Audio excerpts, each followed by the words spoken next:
warhooy waan idin salaamay asxaabtaydii soo dhawaada kusoo dhawaada waa foox kusoo dhawaada maasha allah waa lubaan sabti wanaagsan maasha allah shah ilcab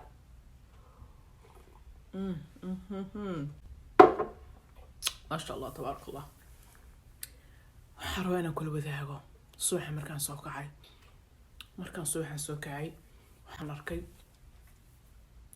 dad maaragtaa waxa doonaya inay bedelaan ay dadka doonayaan inay maaragtaa maasha allah bulshada walaalahooda la wadaagaan wax wanaagsan good job maasha allah laakiin it's all about the delivery saaxiib okay waxaan arkayaa baryahan gabdhaha la karbaashiyo gabar baa soo fadhiisanaysa meesha waxaa rabtaa gabdhaha inay wax u sheegto ay ku tiraahdo ilmihiina si wanaagsan u soo korsada inay u sheegto gabdhaha ay ku tiraahdo caruurta si wanaagsan u soo koriya okay that's good haddaa u sheegaysid hooyo Soomaaliyeed ama gabar oo hooyo ah haddaa u sheegaysid ama aabo haddaa u sheegaysid qof waalida adigu haddaa u sheegaysid inuu wax bedelo ama wax kusoo u faa'iideysid oo wax adigu aad taqaanid kusoo kordhisid you have to make sure qofkan aad la hadlaysid inaadan ma aragtaa condescending way aadan ula hadlin si ma aragtaa aad ku adigu yasid ah oo adigu aadan dhihin war anigu ma aragtaa maasha allah baan hayo anigu wax weli baan aqaanaa because that's the problem with dadkeena markaad dhegaysatid oo doonaya wax inay bedelaan and it's good waan u baahanahay dadka ma aragtaa dadka u faa'iideeyo but you also have to know dadka sidaa loola hadlo okay because qofka ha ka dhigin qofkana wuxuu sheegaysa inuu yahay nacas inuuna waxba garanaynin ha ka dhigin because ma ahan so qof just because wuu ku dhageystay viewers badan baad haysataa dad baa ku dhageysto does not mean dadka inaad si xun oo la hadashid ood u yasaysid okay haddaa aad rabto inaad hooyo wax u sheegtid ma dhihi kartid nagaha Soomaaliyeed ilmaha ma yaqaanin sida loo koriyo caruurtoodii waa iska dhadhalaano toban bay iska dhalaano darbiga ma aragtaa suuga marmariyaano oo iyadana telephone bay ku jirtaayo what are you doing maxaa samaynaysaa ishaag bal waxaa samaynaysid just hadalkaasi you think hadal wanaagsan oo qofka kor u soo qaadayo inuu yahay mise hadal oo bahdilaad weeyaan ma hadal aad hooyo ku shangareynaysidba mise waa hadal aad doonaysid qof inaad wax u sheegtid si wanaagsan oo naxariis ku jirto oo la hadal haddaa aad doonaysid inaad wax isbedela aad samaysid oo adigu aslaada maasha allah wayna fiican tahay inaad dadka la dhiirigeliyo laakiin it's all about the delivery adigu iskama dhigi kartid inaad tahay dadkii aad wax u sheegaysan inay hoos yihiin it doesn't work because markaasi adigunbaa ispromote garaynaya you're promoting yourself you're not bringing any changes okay so you have to be mindful of that waa inaad ma aragtaa arrintaasi aa maskaxda ku haysataa dadka aa wax u sheegaysid hayaasin viewers badan haddaa heshidna cerka ha isgeenin because dadkaasi they believe in you way ku aamineen way ku support garayaan so dadka ku daawanayo you gotta respect that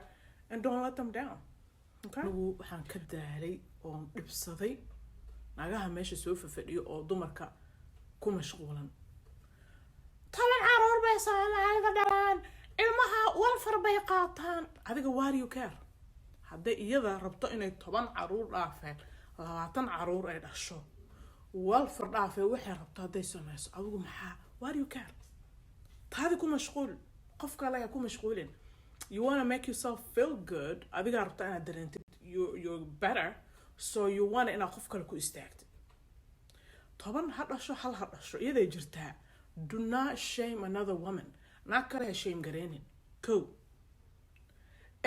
maxaan ku dhahaa tarbiyada caruurta ma yaqaaneen telephone bay ku sheekaysataa why do you care hooyo weliba iyadaa taqaano ilmaheeda si usoo korsanayso haddaa rabtid inaad wax u sheegtid si wanaagsan oo adaab oo akhlaaq leh aad oo xaq dhaaf u dhibsaday gabdhaha dumarka la bahdilayo waxa bahdilayana rag ma ahan badana waa dumar kale nag baa arkaysaa meesha soo fadhiso gabar kale ku mashquulsan tahay gabar kale ay caynaysaa waxay ka hadlaysaa inta caruur badan ay dhashay waxay ka hadlaysaa inay single mother tahay oo nin haysan kari weysay, waxay ka hadlaysaa inay niman badan soo guursatay, waxay ka hadlaysaa inay maaragtaa guumays tahay oo weligeed la guursanin, vocabulary guumays baa loo bixinayaa, waxay ka hadlaysaa inay buuran tahay, waxay ka hadlaysaa inay dhuuban tahay, waxay ka hadlaysaa inay maaragtaa caruur dhalin, caruur la-aan tahay, waxay ka hadlaysaa inuu guurka ka raagay, waxay ka hadlaysaa inuu maaragtaa iyadoo yar guursatay oo qooq dilay. Come on ladies, we gotta be better. ragga markaan ka hadlayno aan leenahay raggii baa maaragtaa dumarka bahdilo. Number one, adiga weeyaan qofka dumarka bahdilo, waa adiga qofka maaragtaa ka hadlayo dumarka saa ma ahan. Equality in our community, inequality ma jirtaa maaragtaa rag oo dhinacaan xaqoodii oo saa mar waliba looga shaqeeyo oo dumarkana xaqooda laga sheekeynin ama laga hadlin. Yes. ma jirtaa dumarkoo la bahdilo oo ragga maaragtaa cirka la geeyo. Yes. ma doonaysaa inaa ma aragtaa isbedel arrintaasi ka samaysid. Yes. but saad uga sameyn doontaa ii sheeg. saa uga sameyn doontaa. ma waxaa uga sameynaysaa inaad ma aragtaa gabar kale bahdishid. ma waxaa uga sameynaysaa inaad hooyo aad shame garaysid. ma waxaa doonaysaa inaad ma aragtaa gabdhaha in general waxyaalaha ma aragtaa kulliitaan intaa fiirsatid aad shame garaysid adoo dumara weliba. You think that's gonna get us a change? No. So haddaad doonaysid a change, haddaad doonaysid equality, haddaad doonaysid mataqaanaa justice for dumarka in our community, adiga iska bilaab. adigu dumarka ha bahdilin. adiga ha bahdilin. gabar change. adigu iska bilaab. naag lacaynayo gabar lacaynayo haddaa aragtid ha dhegaysanin. haddii lagu soo waco oo gabar la bahdilayo oo lacaynayo ha dhegaysanin. haddii ma aragtaa aad aragtid post ama video ama wax oo another woman shame garaynayo because of wax choice ay samaysay, waxay rabtaba choicekaasi ha noqoto, waa iyada choice ay samaysay. Okay, ha ku shame garaynin. ma doonaysaa inaa waxyaalaha qaladaadka markaa aragtid inaad ka hadashid. Yes. Okay, good, go for it. Like it's all about the delivery. Okay, dadka hawla hadlin si mataqaanaa condescending way, hawla hadlin si mataqaanaa akhlaaq darro, si sharaf darro, si maaragta ixtiraam darro hawla hadlin. wanaaga adoo doonayo, don't call to yourself. Yeah, call to the wanaagaasi aad doonaysid. Okay, call to waxaa weeyaan waxyaalaha aad doonaysid changeska in maaragta isbedel waxaan ka hadalaa oo dumarka xaqoodii dumar xaq ma laha. maxaan xaq leenahay? annagii baaba iscunaynaa. dumarkii baaba iscunaya xaqa aan ka doonayno ragga inayna siiyaan maxay tahay? annagii baaba isku soo fadhino, annagii baa is arsanayno. hal gabar baa la qabanayaa 20 iyo 30 qof bay iskugu imaanayaan hashaa gabar bay caynayaan. ehelkeedii iyo sinjigeedii iyo meesha ka imaada iyo kastumada xiran tahay iyo rajabeetada xiran tahay iyo markay dhalaysay say maarta u foolanaysay bal yaa u sheegay bay maarta meesha soo dhigayaan ay caynayaan markaasay leeyihiin anigu I call into self empowerment of gabdhahan jeclahay, horumarka gabdhahan jeclahay. bullshit. horumarkaadi baa rabtaa.